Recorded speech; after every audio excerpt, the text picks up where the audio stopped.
देखिए जो त्रिकोणमिति टॉपिक है आपका, जिसको ट्रिग्नोमेट्री कहते हैं, कक्षा 10 से शुरू होता है।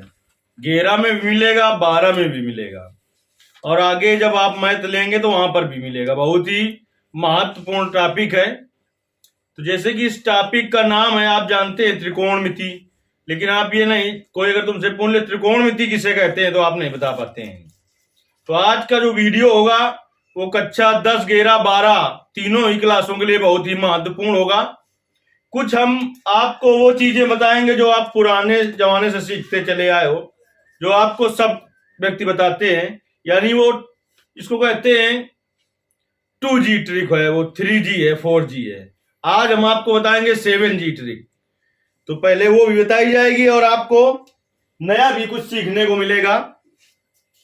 तो सबसे पहले जैसे कि शब्द है त्रिकोणमिति। त्रिकोणमिति जिसको कहते हैं ट्रिग्नोमेट्री। तो देखिए इससे ही अर्थ निकाल लीजिए। त्रि का मतलब होता है तीन, कोण का मतलब कोण, मिति का मतलब माप। तीन कोणों की माप को कहते हैं त्रिकोणमिति। लेकिन इसको शुद्ध रूप में कैसे लिखेंगे?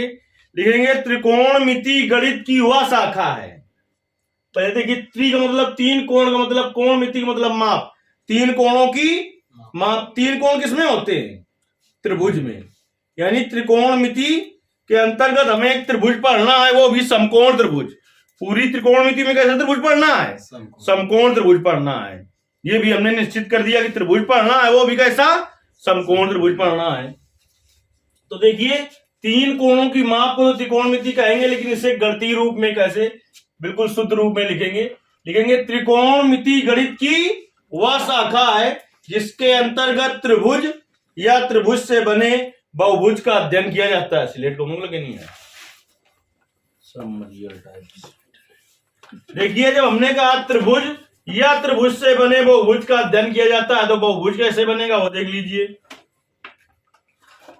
हमने कहा त्रिकोणमिति के अंतर्गत त्रिभुज या त्रिभुज से बने किसका? बहुभुज का अध्ययन किया जाता है। तो ऐसा क्यों हो जाता है? देखिए, ऐसा क्यों हो जाता है वो भी आप सीखेंगे कि बहुभुज का भी क्यों अध्ययन कर सकते हैं जब तीन कोणों की बात होती है। तो देखिए, एक चतुर्भुज बना है, अगर इसके विकर्ण को मिला दें तो कितने त्रिभुज बन जाएंगे?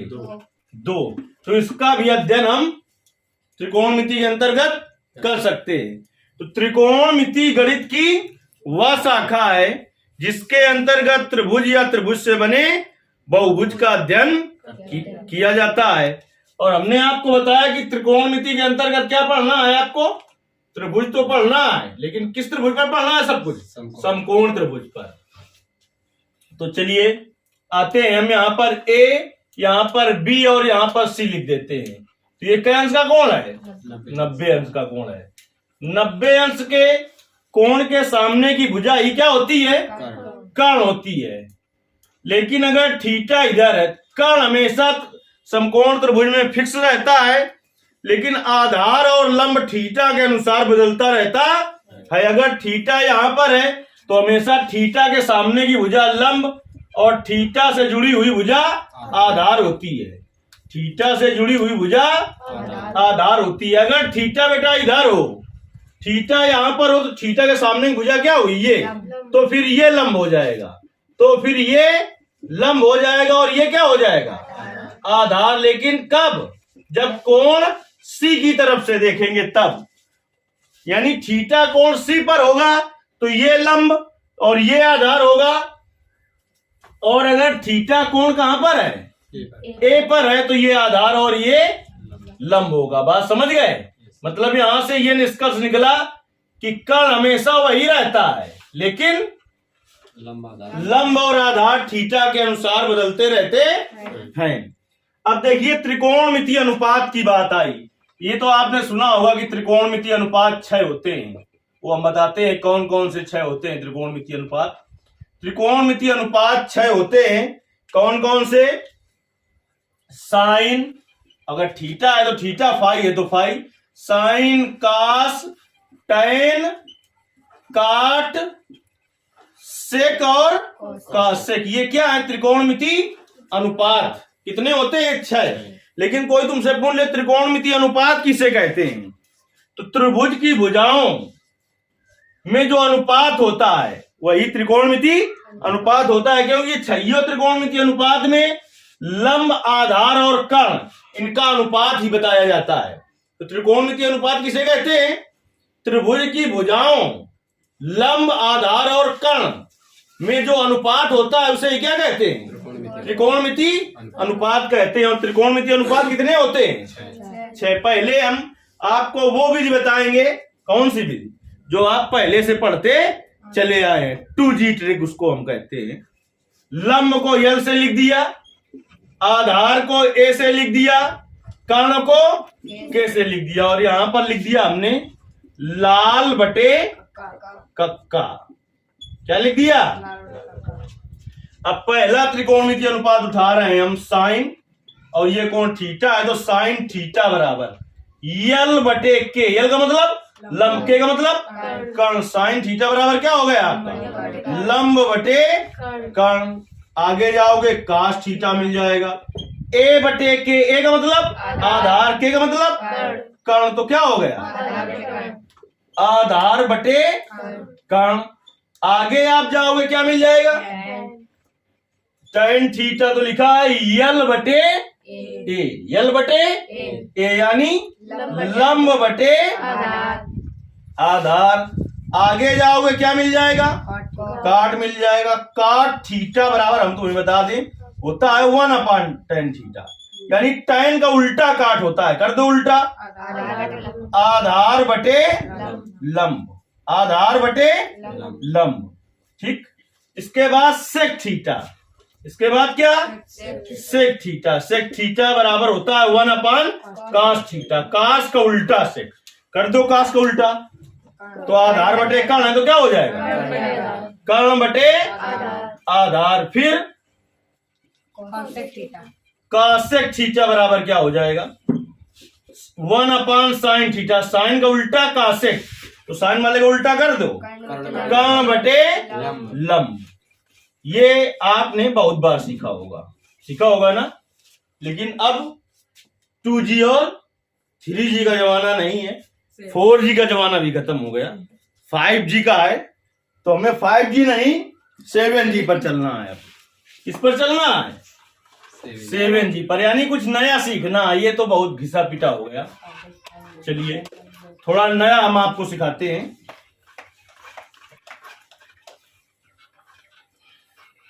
यूपी बोर्ड के बच्चे होते हैं, उनको थोड़ा इंग्लिश में दिक्कत होती है, जिससे जब इंटर के बाद जाते हैं तो किसी बड़ी कंपटीशन की तैयारी करते हैं तो उन्हें बड़ी दिक्कत होती है। लो स्लेट कहां है? देखिए फिर से हम त्रिभुज वही बनाएंगे, क्योंकि हमने बता दिया कि त्रिकोणमिति हमें किस पर पढ़नी है? त्रिभुज पर तो पढ़नी है, और समकोण त्रिभुज पर पढ़नी है। कोणों के आधार पर त्रिभुज कितने प्रकार के होते हैं? 3 प्रकार के। न्यून कोण त्रिभुज, समकोण त्रिभुज और अधिक कोण त्रिभुज। और भुजाओं के आधार पर भी 3 प्रकार के होते हैं। कौन? समबाहु, समद्विबाहु और विषमबाहु। तो हम कोण के आधार पर जो समकोण त्रिभुज है ABC, ये कोण थीटा है और ये 90 अंश है। तो 90 अंश ये है, तो कर्ण ये होगा। कर्ण को अंग्रेजी में कहते हैं हाइपोटेनस। क्या कहते हैं? तो इसलिए हमने इसको कैपिटल S से लिख दिया। थीटा के सामने की भुजा लंब है, लंब को अंग्रेजी में कहते हैं परपेंडिकुलर। क्या लिखते हैं? परपेंडिकुलर कहते हैं, तो P से लिख दिया। AB आधार है, आधार को कहते हैं अंग्रेजी में बेस, इसलिए किससे लिख दिया? B से लिख दिया। तो ये B है, ये BB आ गया, तो इसको हम थोड़ा काम में खत्म कर देते हैं। क्या लिख देते हैं इसको? PQ, P आ जाएगा। आ जाएगा कि नहीं आ जाएगा? तो क्या लिख दें फिर हम? X Y Z त्रिभुज लिख दें। ठीक, अब देखिए इसके लिए आपको याद करना है P B P बटे H H B। P का मतलब क्या है? परपेंडिकुलर। परपेंडिकुलर का मतलब लंब। B का मतलब क्या है? बेस। बेस का मतलब आधार। H का मतलब क्या है? हाइपोटेनस। हाइपोटेनस का मतलब कर्ण। अब देखिए P/B अगर नहीं याद होता तो इसको ऐसे याद कर लो। पाकिस्तान भूखा पड़ा, हिंदुस्तान हरा भरा। ये क्या लिखा है? पाकिस्तान भूखा पड़ा, हिंदुस्तान हरा भरा। पहला त्रिकोणमितीय अनुपात ये है साइन थीटा। क्या है ये? साइन थीटा का मतलब P/H। P का मतलब परपेंडिकुलर, परपेंडिकुलर का मतलब लंब, H का मतलब हाइपोटेनस, हाइपोटेनस का मतलब कर्ण। फिर इसके बाद आगे जाओगे कास थीटा, तो ये लिखा क्या है? B/H। B का मतलब बेस, बेस का मतलब आधार, H का मतलब हाइपोटेनस, हाइपोटेनस माने कर्ण। फिर tan थीटा, तो tan थीटा का आगे लिखा मिलेगा क्या है? P/B। P का मतलब परपेंडिकुलर, H का B का मतलब बेस, तो क्या हो गया? लंब बटे आधार। फिर इसके बाद tan का उल्टा होता है काट, और काट का उल्टा, काट का उल्टा tan, तो काट का मतलब tan का उल्टा कर दो तो क्या हो जाएगा? काट, तो क्या हो जाएगा ये? B/P। फिर इसके बाद सेक किसका उल्टा? कास का, तो कास वाले का उल्टा कर दो H/B। फिर इसके बाद कासेक थीटा बराबर साइन का उल्टा कासेक H/P। तो कुछ नया सीखना होता है कि वही जो 6-7 पीढ़ियों चला रहा है वही सीखोगे बार बार। ये तुम्हारे पापा भी बता देंगे, बाबा भी बता देंगे कि लाल बटे कक्का, तो लाल बटे कक्का सीखना है, ये सीखना है, ये सीखना है। 7G का जमाना है, नहीं तो फिर दांत निकाल दोगे अभी तुरंत। बात समझ में आई कुछ की नहीं आई? आ गई। अब इसके बाद देखिए इसी वीडियो में थोड़ा हम लेते हैं त्रिकोणमितीय अनुपात के 0 से 90 तक के मान जो होते हैं वो आप याद करते हैं और बार बार भूल जाते हैं। तो ऐसा कुछ अभी हम सीखेंगे कि यदि हम 5-6 मिनट और बने रहे हम इस वीडियो में तो कभी जिंदगी में आप भूल नहीं सकते 0 से 90 तक के मान। अब ये तो आप जान ही गए हो कि त्रिकोणमितीय अनुपात कितने होते हैं? 6। ये भी जान गए हो कौन किसका उल्टा होता है? साइन का उल्टा क्या होता है? कासेक, और कासेक का उल्टा साइन। और क्या जान गए हो? कास का उल्टा सेक, सेक का उल्टा कास। और क्या जान गए हो? टैन का उल्टा काट, और काट का उल्टा टैन। इतनी चीज आप सीख गए हो कि नहीं सीख गए हो? चलिए अभी देखिए, कुछ लोग कहते हैं हम याद करते हैं भूल जाते हैं, तो ऐसा कुछ है ही नहीं जो याद करना हो। 0 अंश, 30 अंश और 45 अंश और 60 अंश और फिर 90 अंश। यहां तो हम इतना बता रहे हैं, चाहे फिर साइन 10,000 का मान निकालना हो उसके लिए भी इस YouTube चैनल में आपको 18 या 14 मिनट का एक वीडियो बताया गया है। चाहे साइन, चाहे कास, चाहे टैन, चाहे 50 साइन 50,000 का मान निकालना हो वो भी आप 1-1.5 मिनट में निकाल लेंगे। चलिए फिलहाल इसको सीखते हैं। पहले हम साइन, फिर इसके बाद कास, फिर इसके बाद क्या होगा? टैन, फिर इसके बाद क्या होगा? काट, काट के बाद क्या आएगा? सेक लिख देते हैं क्योंकि क्या त्रिकोणमितीय अनुपात 6।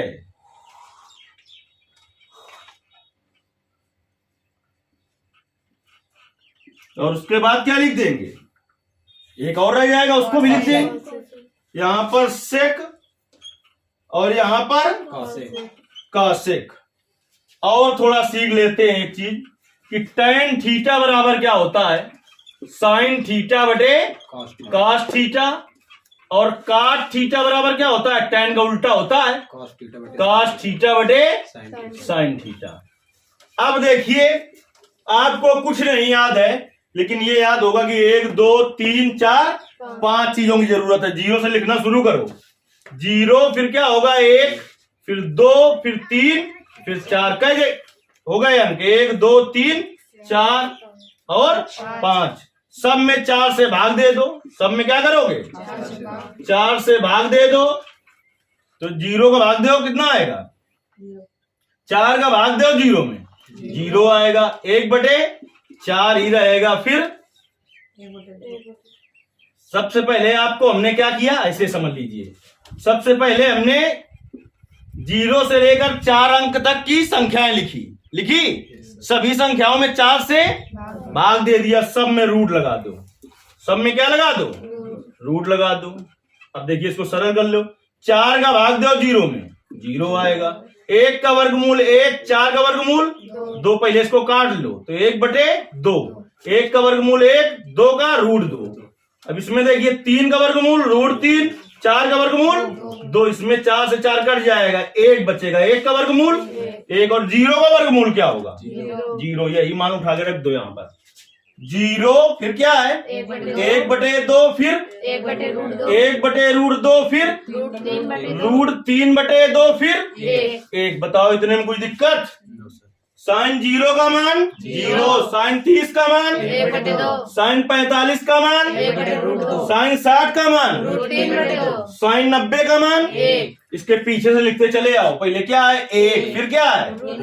√3/2, फिर क्या है? 1/√2, फिर 1/2, फिर क्या है? 0। बताओ कुछ दिक्कत? काश 0 का मान 1, काश 30 का मान √3/2, काश 45 का मान 1/√2, काश 60 का मान 1/2, काश 90 का मान 0। अभी बताया tan कैसे बनता है? साइन बटे काश। तो tan 0 कैसे बनेगा? साइन 0 बटे काश 0। तो साइन 0 का मान 0 बटे काश 0 का मान 1। ऊपर 0, नीचे चाहे जो संख्या हो तो भाग देने पर 0 आता है। अगर नीचे 0 ऊपर चाहे जो संख्या हो तो फिर इन्फिनाइट आता है। इन्फिनाइट को ही अनंत कहते हैं। उसी को अपरिभाषित कहा जाता है। अपरिभाषित कब आता है? जब बटे में 0 ऊपर चाहे जो संख्या हो, और ऊपर 0 नीचे चाहे जो संख्या हो तो फिर क्या आता है? 0। अब देखिए tan 30 कैसे बनेगा? साइन 30 बटे काश 30।